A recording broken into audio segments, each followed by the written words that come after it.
Hello बच्चों, let's see this question.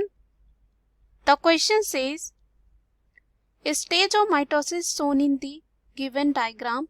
Identify stage with its characteristics. इस question में हमें क्या करना है, एक डायग्राम दे रखा है और हमें आइडेंटिफाई करना है कि ये कौन से स्टेज का हो सकता है विथ इट्स कैरेक्टरिस्टिक्स.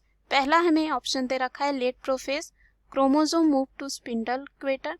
दूसरा है metaphase, spindle fibre attach to kinetochore, centromere split and chromatid separate. Third है metaphase, chromosome move to spindle equator, chromosome made up of two sister chromatids. And last है anaphase, centromere split and chromatids separate and start moving away.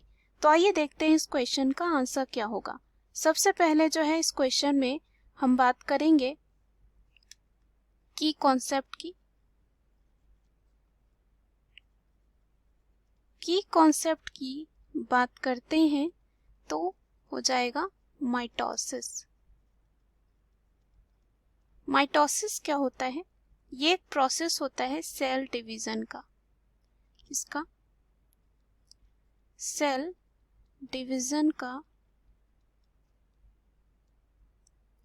यहां पे अगर बात करें तो क्या होता है, एक सिंगल पेरेंट सेल जो है, सिंगल पेरेंट सेल डिवाइड हो जाती है इनटू टू डॉटर सेल, यानी कि एक सिंगल पेरेंट से हम कह सकते हैं कितने बन जाते हैं, दो. तो माइटोसिस जो है हम कह सकते हैं, इसका सिग्निफिकेंट की बात करें तो इसके सिग्निफिकेंट ये होते हैं और कह सकते हैं mitosis is significant for growth. ये जो होती है स्टेज किसके लिए होती है, ग्रोथ के लिए होती है. ग्रोथ, साथ ही साथ डेवलपमेंट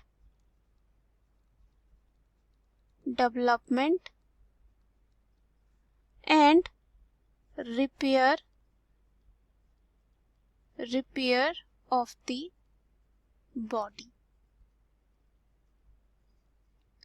ये जो डिवीजन होती है, माइटोसिस जो होती है फेज, उसे इक्वेशनल डिवीजन कहा जाता है, क्योंकि इसमें क्या होता है, जो क्रोमोसोम नंबर होते हैं वो इक्वल ही होते हैं. अब यहाँ पे अगर हम बात करें इनमें कितने फेजेस आते हैं, तो मेनली इसमें देखा जाता है 4 फेज होता है. एक होता है प्रोफेज, दूसरा होता है मेटाफेज, तीसरा होता है एनाफेज और टीलोफेज. तो इसको हम लिख लेते हैं यहाँ पे. पहला जो होता है उसे कहा जाता है प्रोफेज. दूसरा जो होता है वो होता है मेटाफेज. तीसरा जो होता है उसे कहा जाता है एनाफेज. और चौथा होता है टीलोफेज. एक एक करके हम इनके बारे में थोड़ा देखेंगे. तो जो माइटोसिस होता है उसमें कह सकते हैं 2 फेजेस आती हैं. एक आता है कैरियोकाइनेसिस और दूसरा होता है साइटोकाइनेसिस. तो कैरियोकाइनेसिस में क्या होता है, न्यूक्लियस जो है डिवाइड करता है, यानी कैसे कह सकते हैं न्यूक्लियर डिवीजन होता है. इसमें कैरियोकाइनेसिस में 4 फेजेस होते हैं, जो प्रोफेज, मेटाफेज, एनाफेज, टीलोफेज है. अब आता है साइटोकाइनेसिस, जिसमें साइटोप्लाज्म का डिवीजन होता है. कैरियोकाइनेसिस जो है बहुत ज़्यादा इंपॉर्टेंट पार्ट होता है सेल डिवीजन का, क्योंकि इसमें डिवीजन जो होता है न्यूक्लियस का होता है. प्रोफेज में बात करें, प्रोफेज में क्या होता है, इस फेज में जो है क्रोमोसोम कंडेंस हो जाते हैं और विजिबल होते हैं, और सेंट्रोमियर्स जो होते हैं मूव कर जाते हैं. सेंट्रोमियर्स जो होते हैं वो मूव कर जाते हैं जाके पोल में. साथ ही साथ स्पिंडल फाइबर्स जो है बनना स्टार्ट हो जाते हैं फ्रॉम द सेंट्रोजोम. उसके बाद काइनेटोकोर्स जो है अपीयर होते हैं इसमें एट द सेंट्रोमियर्स और अटैच हो जाते हैं टू द स्पिंडल. अब यहाँ पे मेटाफेज की बात करते हैं. मेटाफेज में क्या होता है, मेटाफेज की बात करें तो इसमें ये देखा जाता है कि क्रोमोसोम अरेंज हो जाते हैं देमसेल्व्स एट इक्वेटर, यानी कि बीच में आ जाते हैं। कहाँ पे? इक्वेटर में आ जाते हैं। और जो क्रोमोसोम होते हैं, ईच क्रोमोसोम जो होते हैं बने हुए होते हैं 2 सिस्टर क्रोमेटिड से। कितने क्रोमेटिड से? 2 क्रोमेटिड, यानी कि एक अगर क्रोमोसोम है तो उसमें कितने होंगे? 2 सिस्टर क्रोमेटिड। और क्रोमेटिड जो हैं अटैच हो जाते हैं किससे? स्पिंडल फाइबर से। और स्पिंडल फाइबर जो है विच ओरिजिनेट फ्रॉम द पोल्स। और इसमें मेटाफेजिक प्लेट भी बनता है इक्वेटर में, बीच में बनता है। तो यहाँ पे इस डायग्राम में हम देख सकते हैं कि बीच में ही है ये क्रोमोसोम, मेटाफेजिक प्लेट बना है इसमें। और इसमें हम कह सकते हैं क्रोमोसोम जो है मूव हो जाते हैं टू द स्पिंडल इक्वेटर, यानी कि बीच में। और क्रोमोसोम जो होते हैं वो कितने के बने हुए हैं यहाँ पे? 2 सिस्टर क्रोमेटिड से। तो यहाँ पे हम देखेंगे इसके लिए सही ऑप्शन क्या है। एनाफेज के बारे में देखते हैं, थोड़ा टीलोफेज के बारे में। एनाफेज की बात करें तो इसमें क्या होता है, जो सेंट्रोमियर होते हैं वो आके स्प्लिट हो जाते हैं। क्या हो जाते हैं? स्प्लिट हो जाते हैं।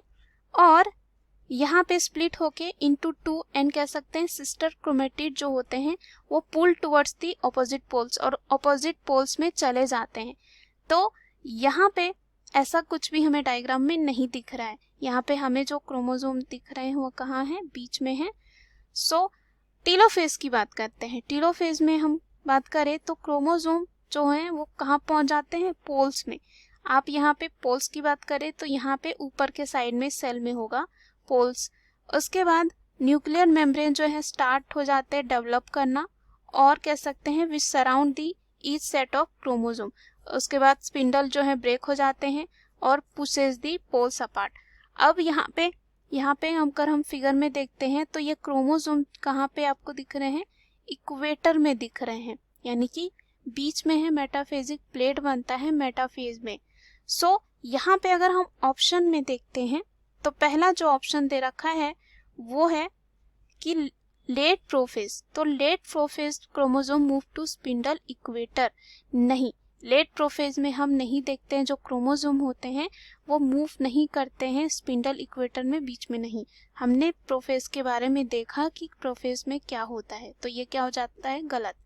दूसरा है metaphase, spindle fibre attach to the kinetochores, centromere split and chromatid separate. No, यहाँ पे सिर्फ हम आपको देख सकते हैं यहाँ पे क्या हो रहा है? सेंट्रोमियर स्प्लिट नहीं हो रहे हैं। ये कब होता है? अभी हमने देखा एनाफेज में होता है, मेटाफेज में नहीं होता है।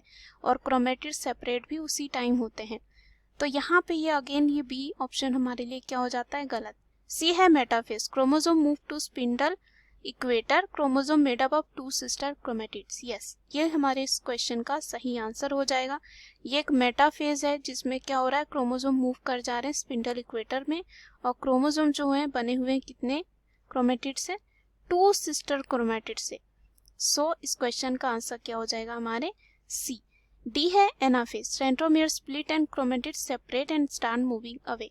आप यहाँ देख सकते हैं सेंट्रोमियर जो है स्प्लिट नहीं हुए हैं और क्रोमेटिड सेपरेट नहीं हुए हैं, ना यहाँ पे कह सकते हैं स्टार्ट भी नहीं हुआ है कि वो मूव कर रहे हैं। तो अगेन यहाँ पे क्या हो जाता है? गलत। So the right answer of this question is option C.